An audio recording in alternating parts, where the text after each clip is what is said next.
മജസന്ധ്യ എന്നറിയപ്പെടുന്ന ടിക്ടോക്കിൽ നിന്ന് മലയാള സിനിമയിലേക്ക് നടന്നു കയറിയ മജീഷാണ് വേദിയിലെത്തുന്നത്. നമുക്ക് സ്വാഗതം ചെയ്യാം.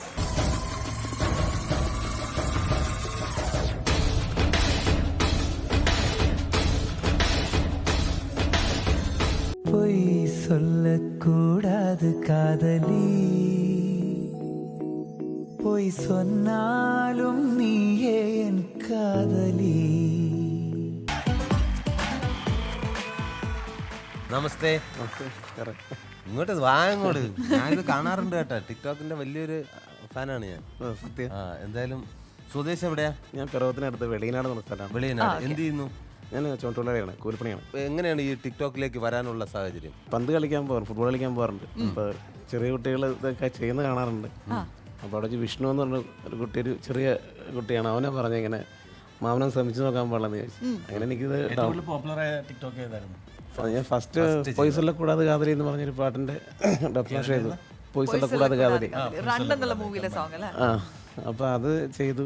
വളരെ എന്താ നിഷ്കളങ്കമായിട്ട്, വളരെ ആത്മാർത്ഥമായിട്ട് തന്നെ അതിൽ ചെയ്തു. അത് ഉഗ്രനായിരുന്നു. അതിന്റെ ഫലവും കിട്ടി ആ ഒരു സംഭവം ചെയ്തുകൊണ്ട് അല്ലേ? വീട്ടില് എങ്ങനെയാണ് സപ്പോർട്ട്? വൈഫ് 100% എന്നല്ല, 100% അയാളാണ് നമ്മളെ ഇങ്ങോട്ട് കൊണ്ടുവന്നത് തന്നെ. ആള് ആണോ? കുട്ടികളായിട്ടില്ല, എന്റെ കുട്ടികളെ മാറിയിട്ട് മതി എന്ന് പറഞ്ഞ ആള്.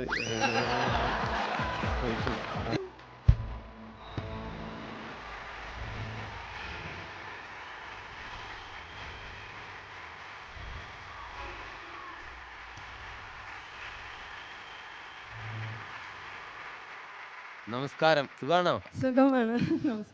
മജേഷ് സന്ധ്യയിലെ സന്ധ്യയാണിത്. നല്ല സപ്പോർട്ടാണ് ഹസ്ബൻഡിന്.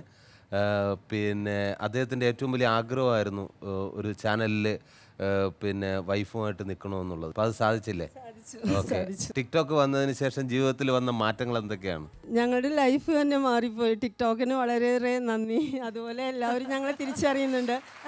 അതിനേക്കാളും അപ്പുറം എനിക്ക് എൻ്റെ ഭർത്താവിനെ എല്ലാവരും അംഗീകരിക്കുന്നു. എൻ്റെ ഭർത്താവിനൊരു പേരും പെരുമയൊക്കെ ആയല്ലോ, അതിനുള്ള ദൈവത്തോട് ഞാൻ നന്ദി പറയുന്നു. ജീവാംശമായി താനേ നീ എന്നിൽ കാലങ്ങൾ മുന്നേ വന്നു.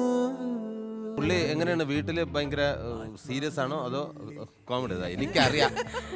ഒരു പച്ച മനുഷ്യനാണ് പറഞ്ഞത്. അത് അദ്ദേഹം സംസാരിക്കുമ്പോൾ തന്നെ നമുക്ക് കറക്റ്റ് ആയിട്ട് ഫീൽ ചെയ്തിട്ടുണ്ട്. പ്രത്യേകിച്ച് ഇങ്ങനെ ഒരു പ്ലാറ്റ്ഫോമിൽ വന്നിട്ട് വൈഫിനെ കുറിച്ച് അത്രയും അദ്ദേഹം സംസാരിക്കുമ്പോൾ അത് അത്രയും ഉള്ളിൽ നിന്ന് വരുന്നതാണെന്നുള്ളതേ. സാധാരണ ഭർത്താക്കന്മാര് ഒരു സ്റ്റേജിൽ പോയതല്ല, എന്നാ പിന്നെ എന്റെ ഭാര്യയാണെല്ലാം എന്ന് പറയുന്ന പോലെ വെറുതെ തള്ളിയതല്ല. അത് ഭയങ്കര ആത്മാർത്ഥമായിരുന്നു.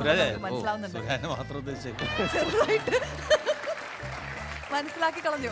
ഓക്കെ, ഇനി നമുക്ക് നേരെ പെർഫോമൻസിലേക്ക് പോവാം. பொய் சொல்லக்கூடாது காதலி, பொய் சொன்னாலும் நீயே என் காதலி. பொய் சொல்லக்கூடாது காதலி, பொய் சொன்னாலும் நீயே என் காதலி. கண்களால் கண்கள் கைகளால்